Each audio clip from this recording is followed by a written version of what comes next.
गद्दी पर बैठ गया था कि पिताजी तुम सठिया गए हो, तुम जेल की हवा खाओ, कुर्सी पर हम बैठेंगे। धरती मां दौड़े दौड़े ब्रह्मा बाबा के पास गई और ब्रह्मा विष्णु का ध्यान किए, और तब ब्रह्मा जी बोले घबराइए मत, भगवान प्रकट होने वाले हैं। वसुदेव गृहे साक्षात भगवान पुरुषः परः जनिष्ये तत्प्रियार्थम संभवन्तु सुरास्त्रियम, यानी अपने शक्ति के साथ भगवान प्रकट होने वाले हैं। क्या वसुदेव के घर में भगवान आए थे? भागवत में तो लिखा हुआ है वसुदेव गृह, कि जेल खाने में आए थे। तो जब जेल खाने में भगवान आए थे तो व्यास जी ने क्यों लिखा वसुदेव गृह? वसुदेव गृह साक्षात भगवान पुरुषः परः। तो भैया घर को घर नहीं कहते हैं, जिस घर में गृहिणी है उसी को घर कहते हैं। तो गृहिणी कहां पर है? तो जेल खाने में है, इसीलिए वसुदेव जी ने जेल खाने को घर कह दिया। गृहिणी को घर कहते हैं। घर में गृहिणी नहीं है तो घर आश्रम है, वो घर मठिया है।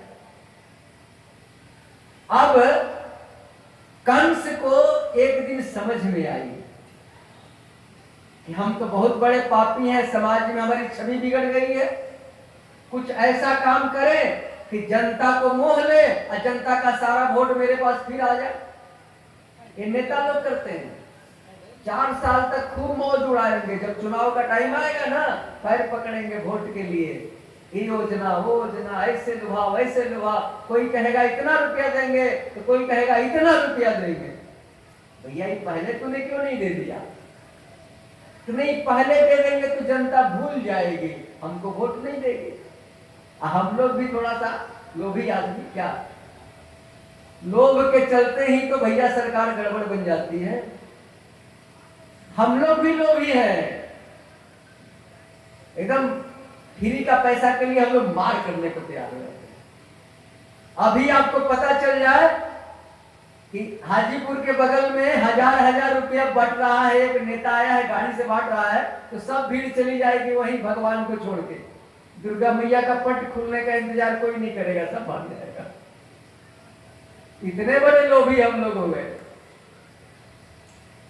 तो वही ब्रह्मा जी ने देवताओं से कही कि देवता लोग आप लोग मथुरा और वृंदावन में जाके रूप बदल के जन्म लो, भगवान आने वाले हैं वसुदेव के घर में। अब कंस क्या सोचा, जल्दी जल्दी चले। कंस सोचा कि छवि बिगड़ गई है, कुछ बढ़िया काम करो कि जनता हमारे पक्ष में फिर ताली बजाए। अपने चाचा देवक के पास गया और चाचा से बोला, चाचा जी हमारी बहन जो देवकी है ना, इसका विवाह हम करेंगे, आप चुपचाप केवल कन्यादान कर देना। देवक जी बोले ठीक है, और जाके दुल्हा ठीक कर दिया वसुदेव को। और सब जनता को 1 महीना से फ्री में भोजन खिलाने लगा, सबके घर में मिठाई बांटने लगा, नया नया कपड़ा देने लगा, और सारी जनता मथुरा की कहने लगी कि जय हो कंस महाराज की। इतना बड़ा तो धर्मात्मा ही कोई नहीं है। जनता की हवा 2 मिनट में बदल जाती है। फलना बाबू जीत रहे हैं तब तो रातें रात वोट बदल जाता है, दूसरे दिन फलना बाबू जीत गए।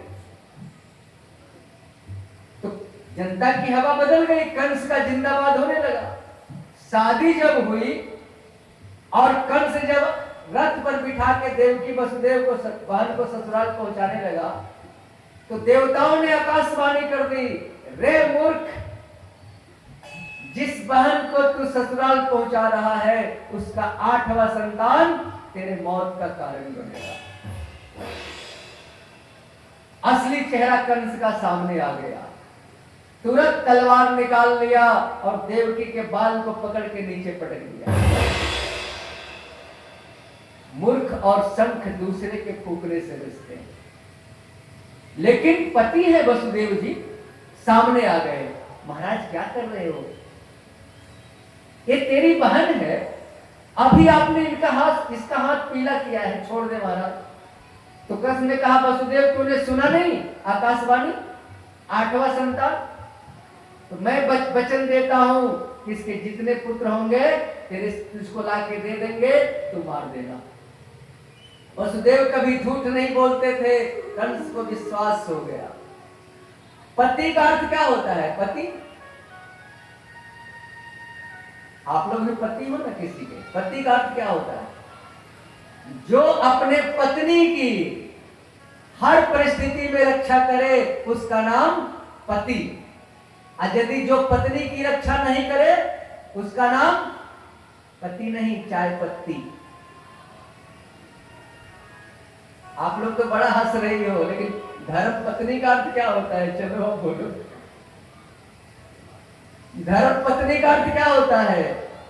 जो अपने शराबी पति को भी, जो अपने जुआरी पति को भी धर्म के रास्ते पर चला दे उसका नाम धर्म पत्नी। धर्म पत्नी अर्थ आसान नहीं है। आप लोग थोड़ी सी बात में झगड़ा कर लेती हो, उसको प्रेम से समझाओ, बुद्धि से समझाओ कि जब तक तुम नहीं छोड़ोगे तब तक हम खाना नहीं खाएंगे। आजकल तो कपड़ा के लिए, साड़ी के लिए लड़ झगड़ लेती हैं माताएं, साड़ी के लिए।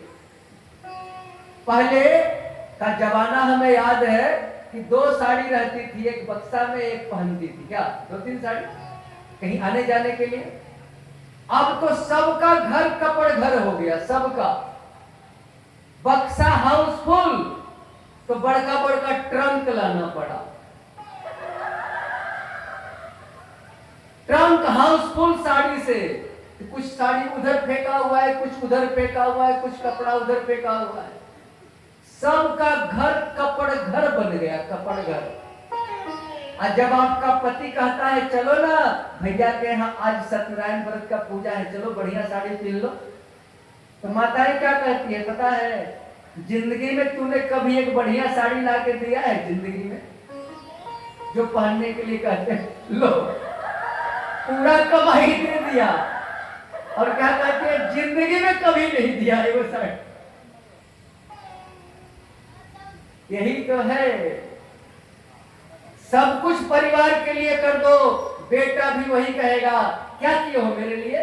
सब तो दूसरे के लिए किए हो। परिवार से यही सर्टिफिकेट मिलता है कि आपने कुछ नहीं किया मेरे लिए। तो भैया ऐसा सर्टिफिकेट लेके क्या करोगे? कुछ समाज की सेवा कर।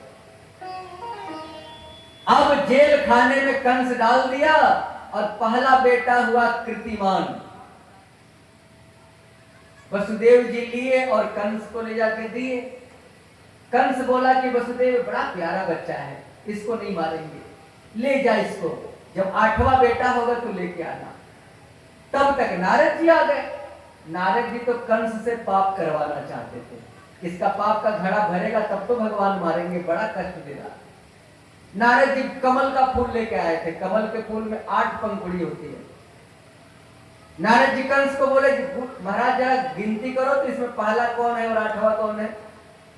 अब तो कंस की खोपड़ी गर्म हो गई। अरे हाँ महाराज, पहला भी 8वां हो सकता है। देवता की चाल बड़ी गड़बड़ होती है।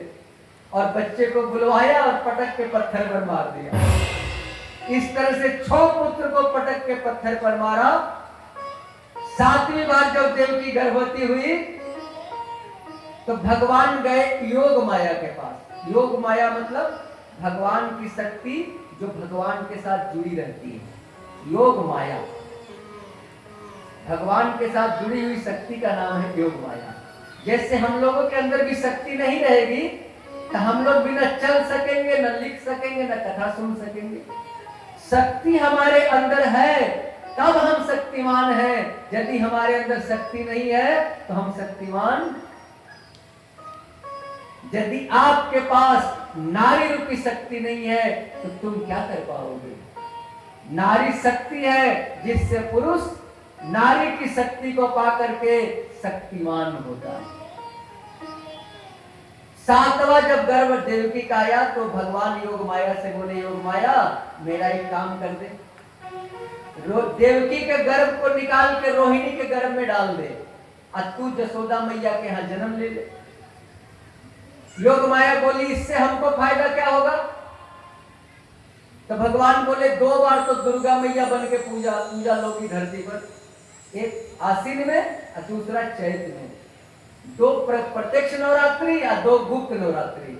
वैष्णो मैया, चंडिका मैया, काली मैया सब तुम ही बनना। योग माया प्रसन्न हो गई, रोहिणी के गर्भ को निकाली, देवकी के गर्भ को निकाली और रोहिणी के गर्भ में डाल दी, अपने जसोदा मैया के गर्भ में चली गई। 8वां गर्भ जब देवकी का ठहरा तो देवकी का मुखमंडल चमकने लगा। कंस तलवार लेके चला, अभी देवकी को काट देंगे, देवकी बच्चा समेत मर जाएगी, मेरा काल खत्म हो जाएगा। लेकिन जो ही कंस देवकी के सामने आता है तो देवकी के अंदर तो भगवान है, कंस की मति बदल जाती है, नाना मेरी बहन है, गर्भवती है, मारेंगे तो पाप लगेगा, छोड़ देता है। रात भर ऐसे ही हुआ।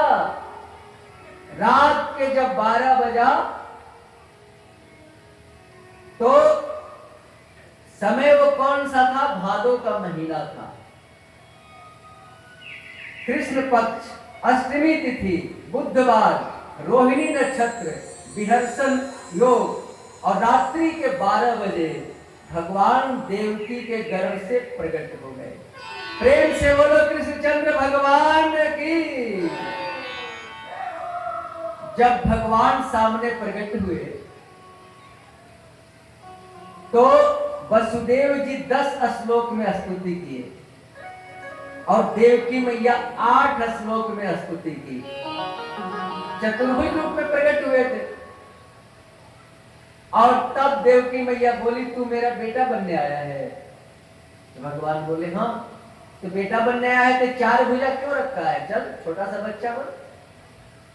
तो भगवान बोले माँ अब चिंता मत कर, मामा तेरा कुछ नहीं बिगाड़ेगा, और जब हम बच्चा बनेंगे तो तू एक टोकरी में, पिताजी से बोले टोकरी में उठा लेना और ले जाकर के जसोदा के यहाँ, नंद बाबा के यहाँ पहुंचा देना, और वहां एक लड़की है उसको लेके आ जाना, बाकी हम पर छोड़